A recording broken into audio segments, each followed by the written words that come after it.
জান্নাত আল্লাহর পক্ষ থেকে মুমিনদের জন্য এমন একটি নেয়ামত যা কোনো চক্ষু কখনো দেখেনি, কোনো কান কখনো শ্রবণ করেনি, এমনকি কোনো মানুষের পক্ষে কল্পনা করাও সম্ভব হবে না। সোজা কথায় জান্নাতের তুলনা কেবল জান্নাত, দুনিয়ার কোনো কিছুর সাথে তার তুলনা হয় না। এই ভিডিওতে আমরা কোরআনের আলোকে সেই জান্নাতের বর্ণনা শুনব, যার দৃশ্যগুলো শক্তিশালী এআই দ্বারা তৈরি, যা কেবল বোঝার সুবিধার্থে প্রতীকী রূপে ব্যবহার করা হবে।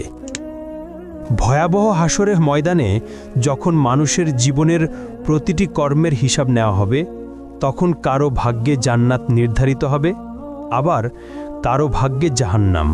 এবার কল্পনা করুন, আল্লাহর রহমতে আপনি সেই সৌভাগ্যবান বান্দাদের একজন যাদের জান্নাত নসিব হয়েছে। আপনি দাঁড়িয়ে আছেন জান্নাতের দরজায়, চিরশান্তির সুন্দর জীবন কয়েক কদম দূরেই আপনার জন্য অপেক্ষা করছে।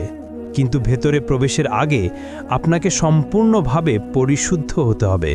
আপনার শরীর থেকে দুনিয়ার সব অবশিষ্ট দূর করতে হবে। তখন আপনাকে বিশেষ এক নদীতে গোসল করানো হবে। সেই নদীর পানি আপনার সব দুর্বলতা ও ত্রুটি দূর করে ফেলবে। আপনার শরীরের সব লোম অদৃশ্য হয়ে যাবে, দাড়ি, গোঁফ, এমনকি শরীরের অন্যান্য পশমও উধাও হয়ে যাবে। ফলে আপনি হবেন ৩৩ বছরের টকবগে সুদর্শন মানুষ। কিন্তু এখনও আপনি পুরোপুরি প্রস্তুত নন, আরও কিছু ধাপ বাকি আছে। অতঃপর আপনার জন্য প্রস্তুত করা বিশেষ এক ঝর্ণা থেকে আপনি পানি পান করবেন। এতে আপনি হবেন সম্পূর্ণ পবিত্র, ভিতর থেকে এবং বাহির থেকে পুরোপুরি জান্নাতের জন্য প্রস্তুত। তারপর আপনি দাঁড়াবেন সেই ফেরেশতার সামনে, যার দায়িত্ব হলো আপনার জন্য দরজা খুলে যাওয়া। তার নাম হলো রিদওয়ান। যাই হোক, জান্নাতের দরজার কথা বলতে গেলে জান্নাতের মোট ৮টি দরজা রয়েছে। প্রতিটি দরজা দিয়ে মানুষ জান্নাতে প্রবেশ করবে ভিন্ন ভিন্ন আমলের ভিত্তিতে। আপনি কোন দরজাতে প্রবেশ করবেন তা নির্ভর করবে আপনার আমল ও এই দুনিয়ায় তুমি কেমন জীবন কাটালে তার উপর। জান্নাতের প্রতিটি দরজার আলাদা আলাদা নাম রয়েছে, তবে সবগুলোর উপরে একই বাক্য লেখা, লা ইলাহা ইল্লাল্লাহু মুহাম্মাদুর রাসূলুল্লাহ। যারা দুনিয়াতে নিয়মিত নামাজ আদায় করেছে তারা প্রবেশ করবে সালাত নামক দরজা দিয়ে।